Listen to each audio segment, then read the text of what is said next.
Simple గా చెప్పాలంటే material life లో మనకిప్పుడు దొరికే లవ్ అనేది బాడీలీ కాన్సెప్షన్ అన్నమాట. అది యాక్చువల్లీ లవ్ కాదు, లస్ట్. స్పిరిచువల్ లైఫ్ లో మనం ఎప్పుడైతే శ్రీకృష్ణ భగవానుని లవ్ చేస్తామో దాన్ని మనము ఒరిజినల్ లవ్ అంటామండి. హరే కృష్ణ.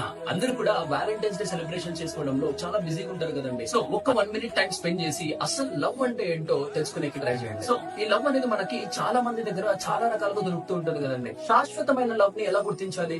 ఎలా అంటే టైం అండ్ డ్యూరేషన్, కాలము అండ్ సమయం ని బేస్ చేసుకొని మనము ఈ యొక్క శాశ్వతమైన లవ్ ని గుర్తించవచ్చు. సో లవ్ అనేది కొద్ది రోజులు లేదా కొన్ని నెలలు లేదా కొంతకాలం, ఒకవేళ డెత్ వరకు వచ్చినా కూడా డెత్ తర్వాత ఖచ్చితంగా ఈ లవ్ అనేది ఎండ్ అయిపోవాల్సిందే. ఎందుకంటే మనం చేసే ఈ లవ్ అనేది బాడీలీ కాన్సెప్షన్ తో చేస్తాం అన్నమాట.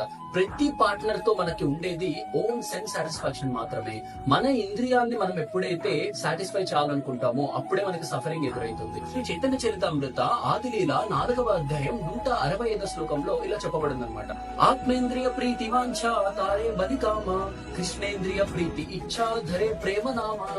ఎప్పుడైతే మన ఓన్ సెన్సెస్ ని సాటిస్ఫై చేసుకునే మనం లవ్ చేస్తామో దాన్ని మనము కామము అంటాం, అంటే లస్ట్. ఎప్పుడైతే మనము శ్రీకృష్ణ భగవానుడి యొక్క ఇంద్రియాన్ని సాటిస్ఫై చేసేకి మనం ఆయన్ని లవ్ చేస్తామో మన ఇంద్రియాలు ఆటోమేటిక్ గా సాటిస్ఫై అవుతాయి అనమాట. దీన్నే లవ్ అంటారు. ఈ లవింగ్ రిలేషన్షిప్ నే భక్తి అంటాం అనమాట. భక్తికి కావాల్సినవి 3. 1 లవ్ చేసే వాళ్ళు, 2 లవ్ చేయబడిన వాళ్ళు, 3వది మధ్యలో ఉన్న లవింగ్ రిలేషన్. ఈ భక్తి ప్రాసెస్ తో మనం శ్రీకృష్ణ భగవానుడితో ఎలా లవింగ్ రిలేషన్షిప్ లో కనెక్ట్ అవ్వాలంటే హరే కృష్ణ కృష్ణ కృష్ణ హరే హరే, హరే రామ రామ రామ హరే హరే అని డైలీ చాటింగ్ చేసుకుంటూ ఉండాలండి. హరే కృష్ణ.